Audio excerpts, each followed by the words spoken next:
All right, our last presenter of the night is McCausland. She's the Director of Community Relations at Kinexus. She lives in St. Joseph with her husband Clay, her dog Mason. She's excited to be participating in the second Ignite presentation. I begged her because she does such a good job, so watch it out, guys. Everybody, please welcome Megan. That is so much pressure.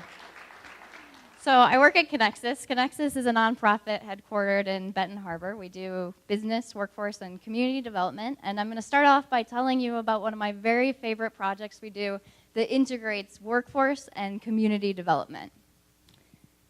And it's really inspired by a quote by Picasso: "Every act of creation is first an act of destruction." And some of the stories I'm going to tell you about what happens when we destroy things, or when we destroy the way we think about things and the beautiful outcomes.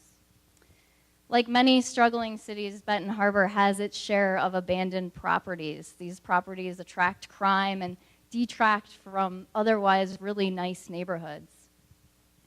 Benton Harbor, unfortunately, also has its share of abandoned and forgotten youth who have a really hard time entering the workforce, as you know, because they lack soft skills and work experience.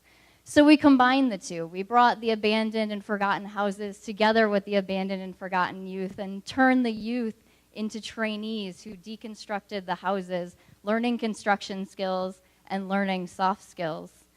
They saved all of the materials they possibly could, and in the first round of houses we deconstructed, we gave away the materials to anyone in the community who had a valid building permit so that they could make improvements to their own homes.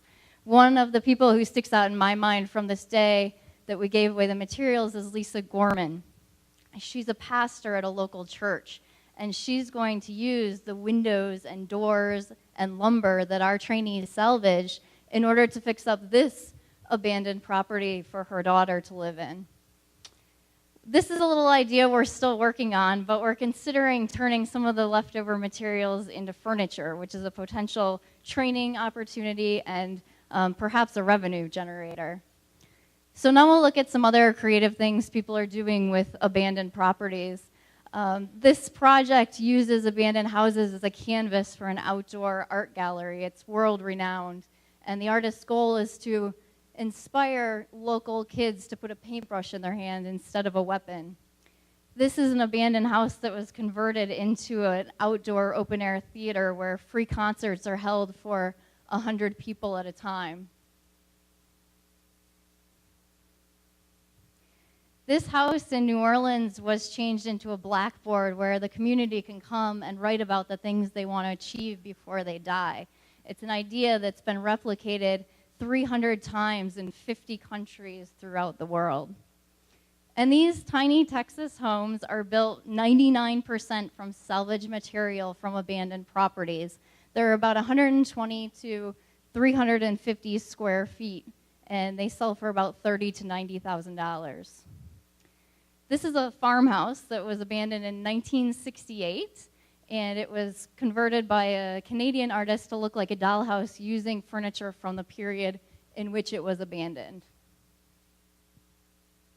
And this office building was taken over by computer hackers who turned it into a computer screen that was actually controlled by passersby on their computers and phones. They could write love letters and images.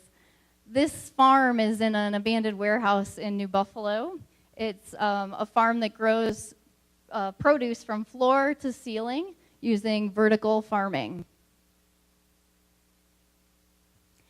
And this sports stadium was once the home to the minor league team in Indianapolis, and then was a collection point for Cash for Clunkers cars, and is now a very trendy piece of real estate.